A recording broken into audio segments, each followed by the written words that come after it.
और उत्तरकाशी से बड़ी खबर। उत्तरकाशी के यमुना घाटी में लगातार हो रही बारिश की वजह से परेशानियां बढ़ी हुई हैं लोगों की। तो बड़ी खबर उत्तरकाशी से। उत्तरकाशी की यमुना घाटी में आफत की बरसात। यमुनोत्री नेशनल हाईवे पर भारी भूस्खलन हुआ है।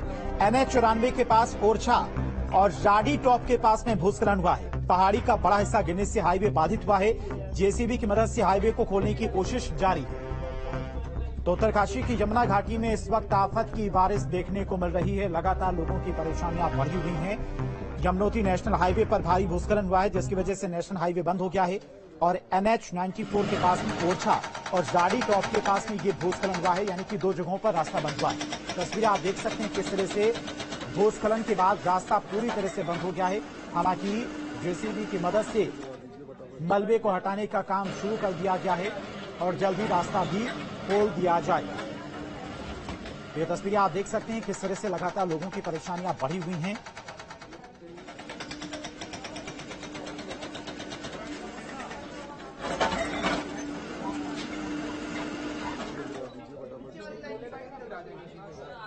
और रामनगर से बड़ी खबर। रामनगर में कोसी नदी इस वक्त उफान पर है। पहाड़ों पर लगातार हो रही बारिश के चलते नदियां उफान पर है। रामनगर में कोसी नदी का जलस्तर भी लगातार बढ़ता जा रहा है, जिससे लोगों की परेशानियां बढ़ गई हैं। कोसी नदी की जद में आया आपदा कंट्रोल रूम।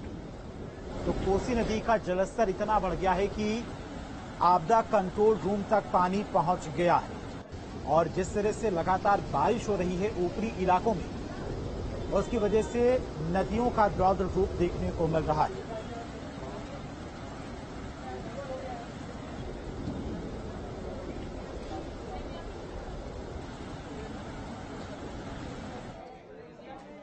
और हमीरपुर से बड़ी खबर। हमीरपुर में बारिश के बाद बाढ़ जैसे हालात कई इलाकों में देखने को मिल रहे हैं। तो बड़ी खबर आपको बता रही हमीरपुर से, जहां बाढ़ जैसे हालात बन गए हैं। एक और जहां पर बाढ़ से लोगों के आशाने जमींदोज हो गए हैं, तो वहीं दूसरी तरफ प्रशासन भी बाढ़ पीड़ितों की सुध नहीं ले रहा है। बाढ़ पीड़ित टेंट और तंबू लगाकर जिंदगी जीने को मजबूर हैं। साथ ही लंच पैकेट भी मुहैया ना हो पाने से सड़क किनारे खाना बनाकर जिंदगी की जद्दोजहद में लगे हुए हैं। तो हमीरपुर में भी लगातार यमुना और बेतवा नदी का जलस्तर बढ़ता जा रहा है, जिससे कई इलाके इस वक्त डूब चुके हैं। लोग सुरक्षित स्थानों पर शिफ्ट हो रहे हैं। साथ ही लंच पैकेट भी मुहैया ना हो पाने से सड़क किनारे खाना बनाकर जिंदगी की जद्दोजहद करते हुए लोग दिखाई दे रहे हैं। तो तस्वीरें आप देख सकते हैं किस तरह से लोगों के घर पूरी तरह से डूब चुके हैं और लोग अपना घर छोड़कर दूसरी जगहों पर शिफ्ट होने के लिए मजबूर हो गए हैं।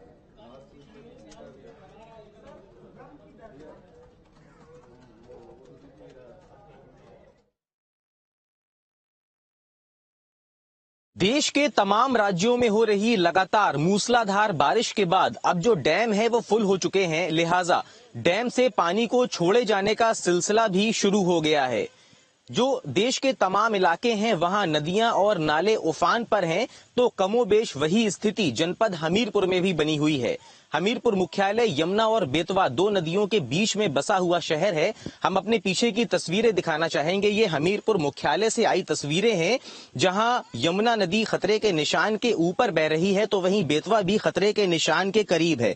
अब स्थिति ये है कि जो तमाम तटवर्ती इलाके हैं वहां रहने वाले लोगों के घरों तक पानी आ गया है, तो लोग अब अपने घरों से पलायन को भी मजबूर दिखाई दे रहे हैं।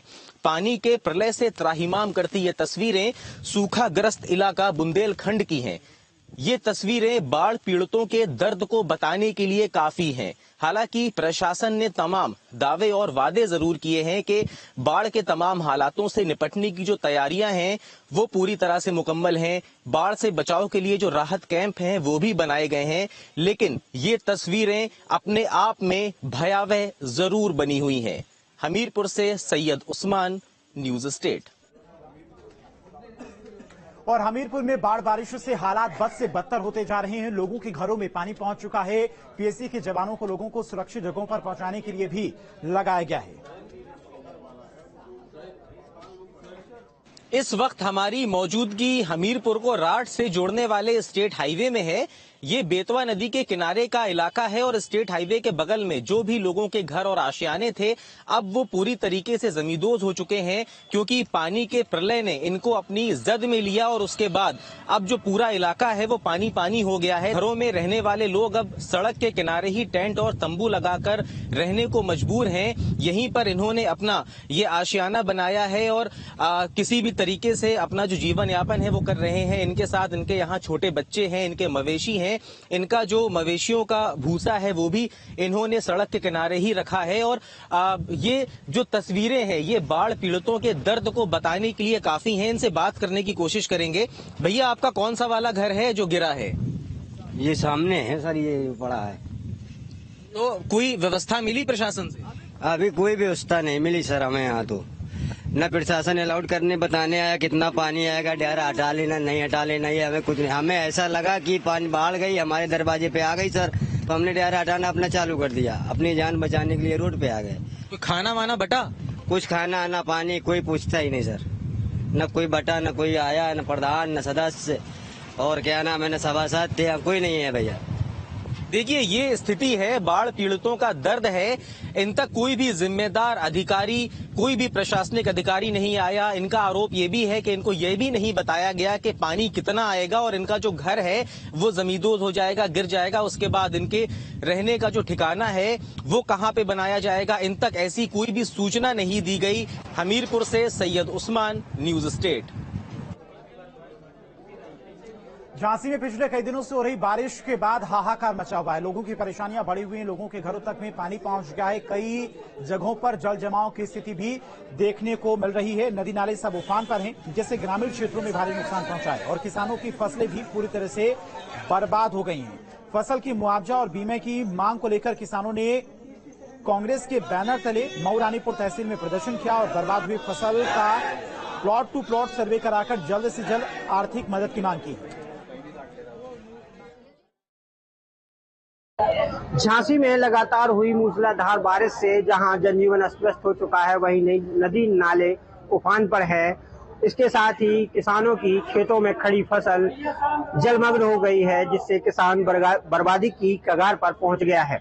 जिसको लेकर झांसी के मऊ रानीपुर के तहसील प्रांगण में आज किसान कांग्रेस के बैनर तले आज किसानों का जंगी प्रदर्शन है, धरना प्रदर्शन किया जा रहा है। इस समय हम लोग वहां पर मौजूद हैं। हमारे साथ में किसान नेता शिवनारायण सिंह परिहार मौजूद है। किसको लेकर हो रहा है? देखिए, प्रदर्शन हो रहा है किसानों की जो फसल बर्बाद हुई है उसी के मुआवजा और सर्वे कराने के लिए, बीमा क्लेम के लिए आज हम लोग यहाँ प्रदर्शन कर रहे हैं। अच्छा, भारी बारिश से कितना क्या नुकसान हुआ है? देखिए, तिली, उर्द, मूंग ये फसलें लगभग 90 से 100% नष्ट हो गई।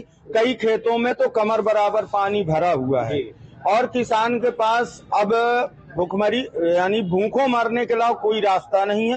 अभी तक चाहे जिला प्रशासन हो चाहे तहसील प्रशासन हो, किसी भी अधिकारी ने किसानों के खेतों में जाने की जहमत नहीं उठाई, जबकि किसान के ऊपर इस वर्ष दोहरी मांग। क्या मांगे हैं आपकी? हम ये चाह रहे हैं मुख्यमंत्री जी से, जिलाधिकारी जी से, कि किसानों के खेतों का प्लाट टू प्लाट सर्वे किया जाए, किसानों का जो नुकसान हुआ है उनको उचित मुआवजा दिया जाए, साथ में बीमा क्लेम दिया जाए।